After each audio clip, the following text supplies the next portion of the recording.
Gamtos tyrimų centro mokslininkai, vykdydami reikšmingą Lietuvai projektą, siekia nustatyti, ar mūsų šalyje dar yra išlikusių vietinių tamsiųjų medunešių bičių.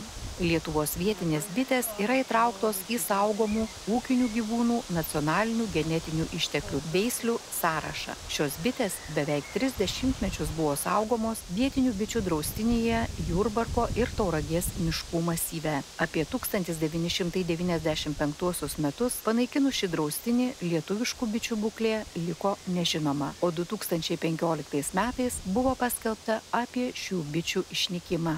Lietuvos tamsioji bitė yra unikalus gyvūnas, kuris nuo senų laikų gyveno Lietuvos teritorijoje.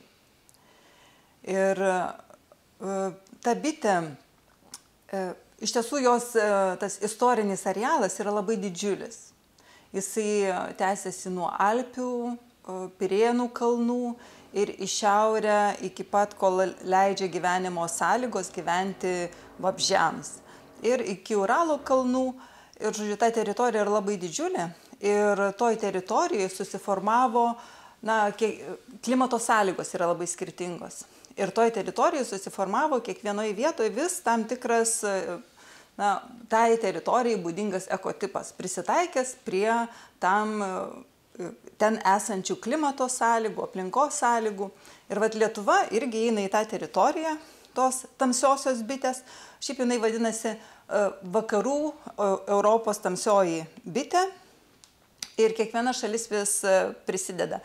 Vokietijos tamsioji bitė, Anglijos tamsioji bitė. Ir mes pavadinom Lietuvos tamsioji bitė.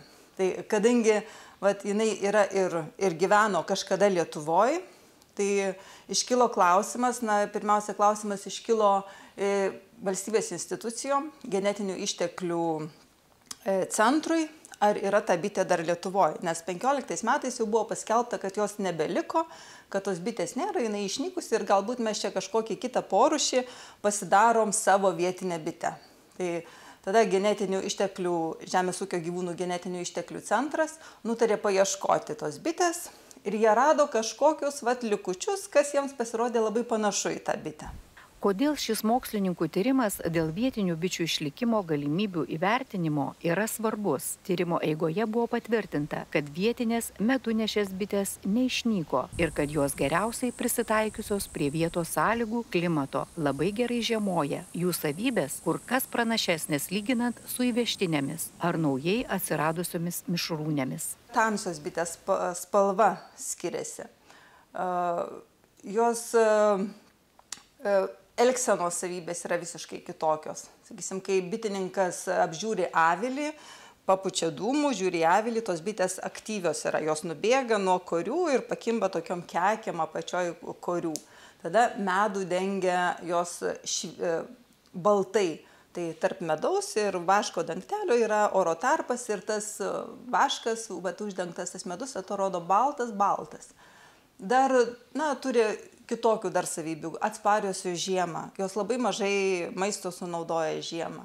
Jos žiemą faktiškai, kai išeina į tą dalinę anabiozę, kai, sakysim, žmonės paprastai vadina užmiega bites, tai jos iš tiesų nemiega, bet, po truputį vartoja tą maistą. Tai šitos bitės jos netampa aktyvios, jeigu keičiasi orai. Jeigu staigus atšilimai, kas pas mus dabar labai pasitaiko žiemos metu, jeigu atšąla, tai tuo atšilimo metu tos pietinės rasės arba porūšiai, kurie pas mus yra įvežtiniai, jos iš karto nori lėkti ir apsiskraidyti. Ir paprastai žūna žiemos metu per tą atšilimą.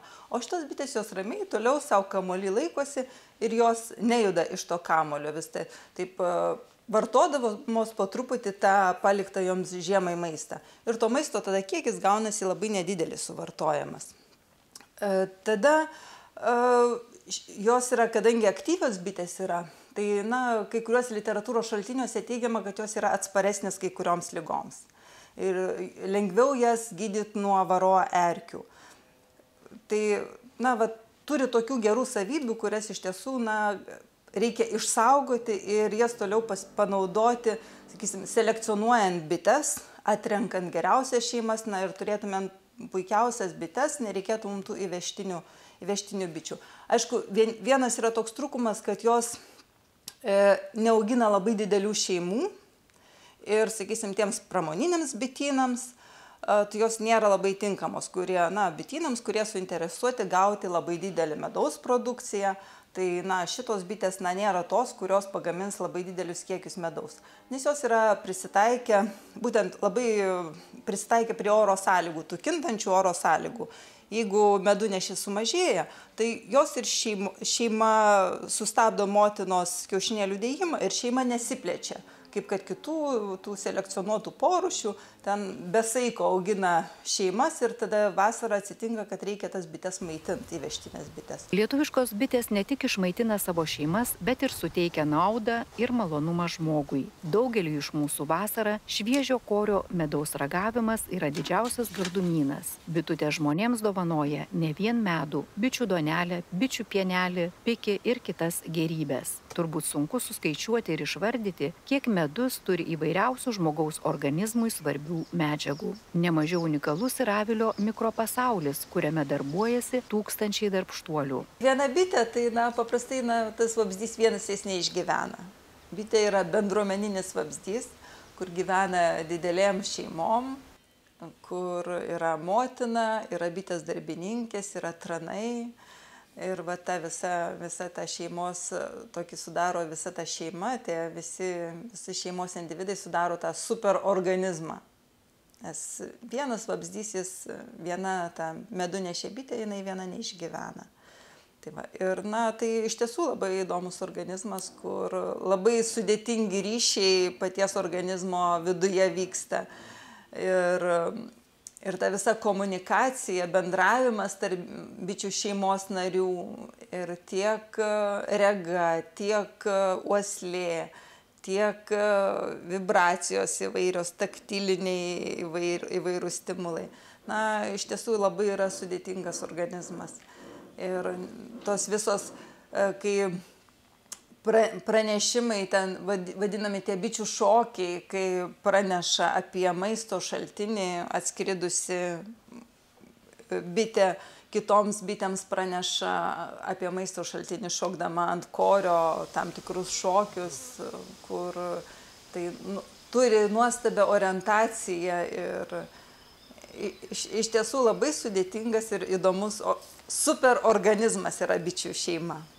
Mokslininkai atlikdami tyrimą vietinių bičių ieškojo bitynuose, kurie naudoja senus bitininkavimo metodus, gaudant spiečius ir nekeičiant motinų, esančius didžiuosiuose Lietuvos miškų masyvuose, bei atokiai nuo stambių bitynų, užsiimančių įvežtinių bičių intensyvia bitininkystė. Turim tų bičių ir iš tiesų turim visai neblogų šeimų, kurių ne tik genetika, bet ir morfometrija puikiausiai atitinka tas iki 1970 metų Lietuvoje gyvenusias bites. Pirmiausia, mes atsirinkom bitynus, kuriuose mes ieškosim tų bičių. Nes nėra prasmės važiuoti į kažkokius pramoninius bitynus, kur keičia motinas, kur jie žino, ką turi, ir aplinkiniuose bitynuose, nes tie didieji bitynai spiečiasi ir aplinkiniuose irgi tikėtina, kad bus jau tos ne vietinės, bet tos įvežtinės bitės. Tai mes pasirinkom tokias miškingas Lietuvos vietas, faktiškai didžiasias Lietuvos miškingas teritorijas, Labanoro giria, Dainavos giria, tada Jurbarko Tauragės miškai. Tada dar žiūrėjom Žaliąją girią, Šimonių girią, čia jau šiaurės Lietuvoje. Ir tokius nutolusius bitynus, kurie, pavyzdžiui, Šalčininkų rajone, tam Iškišuliuke Lietuvos, tam apendikse, taip pat radom vieną bityną, kur aptikom šių bičių.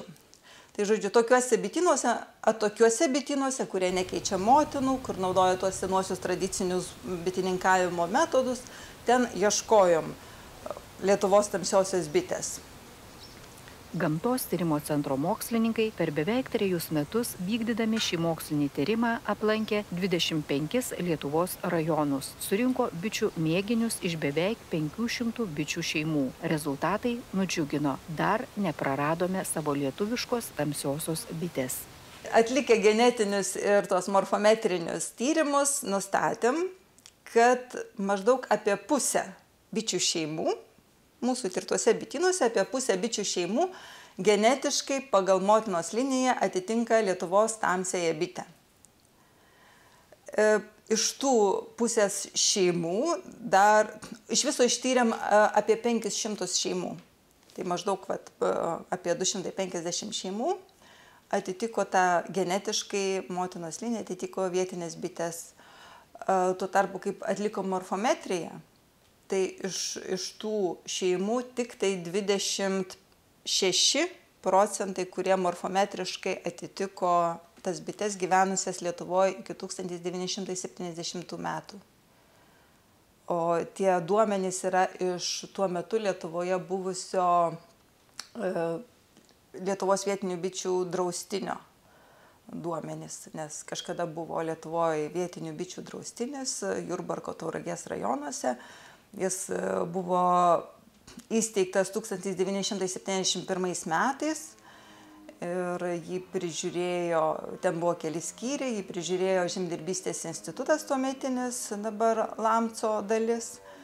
Iš Žemdirbystės instituto bitininkai ir mokslininkai rūpinosi tuo draustiniu.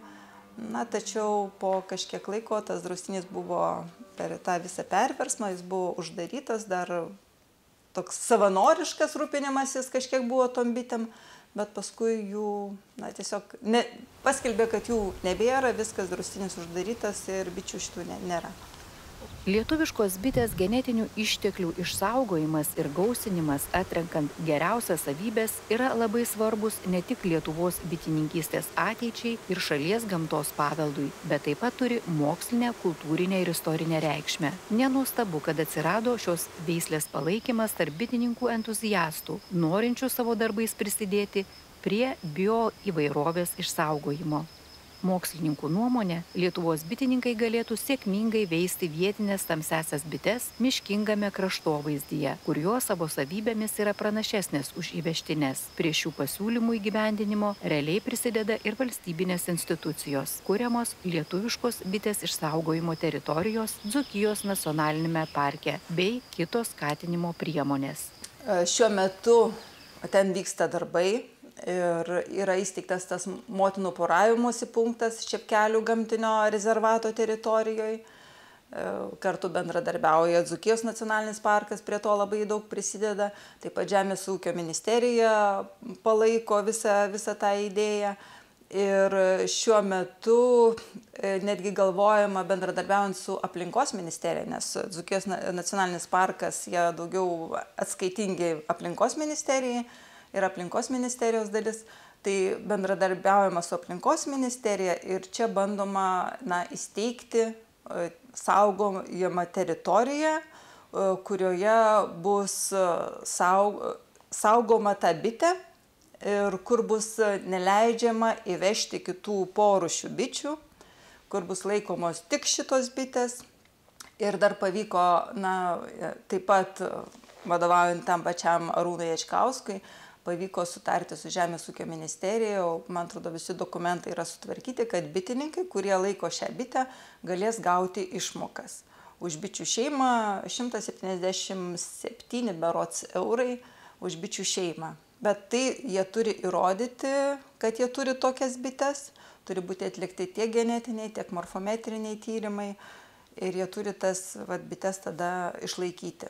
Žvelgiant į bitininkystės raidą Lietuvoje, reiktų nepamiršti, kad šis verslas prasidėjo nuo miškinės bitininkystės. Žmonės radę drevę su bitėmis, medį nupjaudavo ir medų patys iškopinėdavo. O nuo 13 amžiaus patys ėmė rengti medžiuose dreves ir dengti jų viršūnę stogeliais. Šios archaiškos bitininkystės verslo rekonstrukciją galime stebėti Dzūkijos nacionalinėme parke įkurtame drevinės bitininkystės muziejuje. Drevinė bitininkystė, tai jo, jinai sunku, bet šiaip bitininkystė tai jinai neišnyks. Bitės dar, bičių daugėjo, dauginasi bitininkų, ypač aš dabar stebiu Musteikos kaimą, tai tų bitininkų čia atsiranda ir tas nori, tos tradicijos buvo gana gilios, gajos, būtent šiandien ir ta drevinė bitininkystė įkurta, nes šiandien yra išlikusios tos daugiausia tų aplinkui tų drevių. Tai kažkaip tai uždega ir tuos naujakurius, čia miestiečiai nusiperka sodybas ir žiūrėk, ir aviliai atsiranda, tai kartais galvoju, iš kur čia vėlgi reiks pamaitinti visas tas bites, kurios šiandien Musteikos kaime gyvena, prižiūrimas. Man atrodo, aš taip Marcinkonyse, pavyzdžiui, didesnis kaimas, man atrodo, tai mažiau bitininkų, kiek aš jų pažįstu. Tai, reiškia, bet šiaip, ir dabar jau baigęs lietus, tai pradėjo spėtimas, iš tiesų dauginasi bitės, skrenda.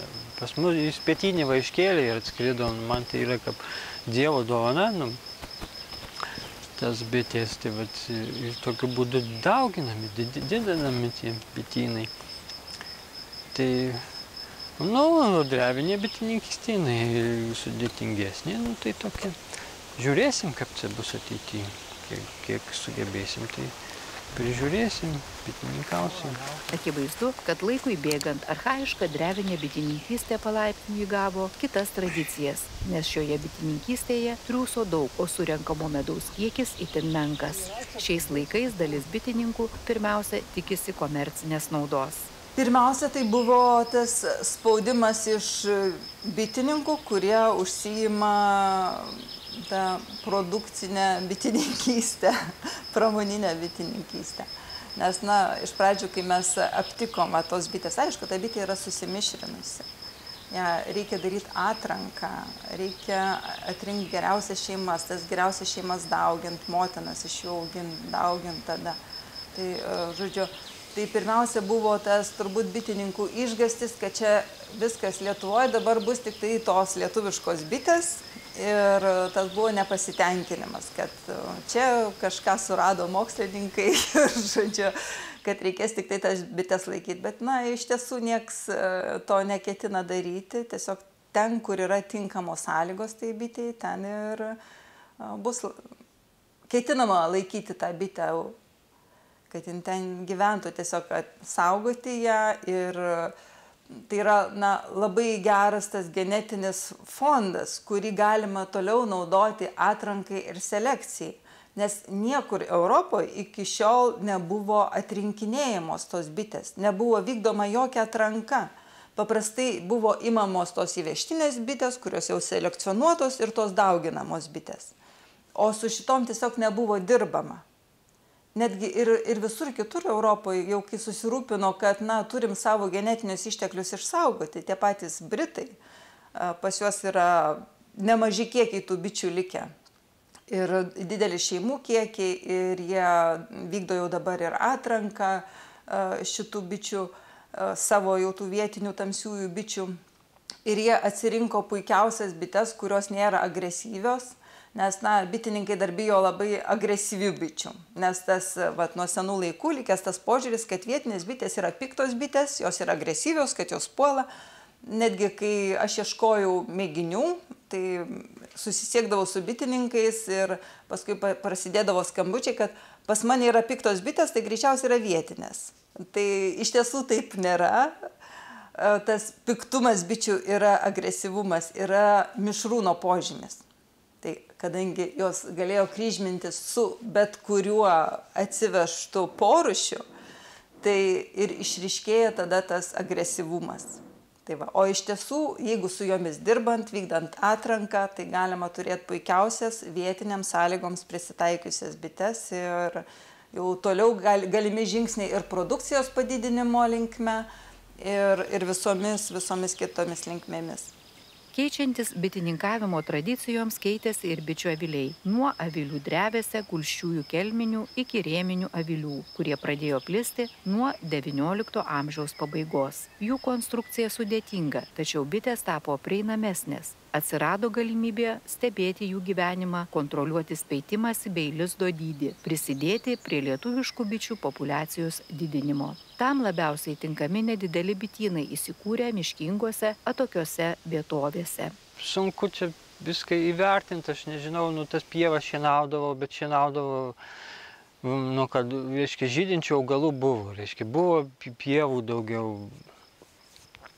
Ir bitėms, taip sako, kad anksčiau čia buvo daugiau tų bitėm ganyklų. Jo, bet aš nežinau, kaip iš tiesų buvo. Gal čia biškai tie irgi, čia svarbi dalis yra šito gyvenimo Musteikos kaime. Yra miškas, tai yra visur, reiškia, tas pragyvenimo šaltinis, kaip ir pats miško kirtimas kažkoksai, taip pardavimas arba ten darbas miške, taip ir, sakykime, uogos, grybai. Vėlgi čia yra papildomos pajamos, tokios, kartais ženklios, pasipildyti, nusipirkti kažkokį papildomų daiktų, turėti grinųjų pinigų, tai čia tas miškas duodavo pelno. Tai čia dėl tos mitybinės bičių bazės aš net ir nežinau, kaip čia geriau, kaip padaryti. Mes čia stengiamės irgi atkurti kažkiek pasėtų medingųjų augalų, pagerinti pievas vėl ten. Tiek, kiek mes turim čia mūsų galimybių ribose, o šiaip šalia kaimo vėlgi ten buvo ir grikių laukas apsėtas, didžiulis laukas, tai kažkiek tai ten bitės parsineša to grikinio medaus. Bet šiaip aš pasižiūriu, man tai atrodo, kad čia ateina tokis laikotarpis, kada tenai žydinčių tų augalų beveik nebūna. Miškan iš viso, tai mes stebimės, iš kurios tenai prisneša, bet prisneša kartais turime daug. Nors ten aplinkui, mėlynynai kažkokie, kurie būna peržydė jau gegužės mėnesį. Ir viskas ten daugiau nelabai ko rasi, šaltekšniai kažkur toli, kalvose tos drevės ant kalvų smėlėtų. Mokslininkų nuomonė, išlikusi vietinės tamsiosios medunešės bitės populiacija yra vertinga savo gebėjimu prisitaikyti prie Lietuvos gamtinių sąlygų. Todėl šio genetinio ištekliaus išsaugojimas ir gausinimas, atrenkant geriausias savybės, yra labai svarbus Lietuvos bitininkystės ateičiai. Kuriant perspektyvas lietuviškai bitei išlikti, svarbus ir tyrėjų darbai, ir bitininkų kantrybė, bei mūsų kaip medaus vartotojų palaikymas perkant lietuviškų bičių medų.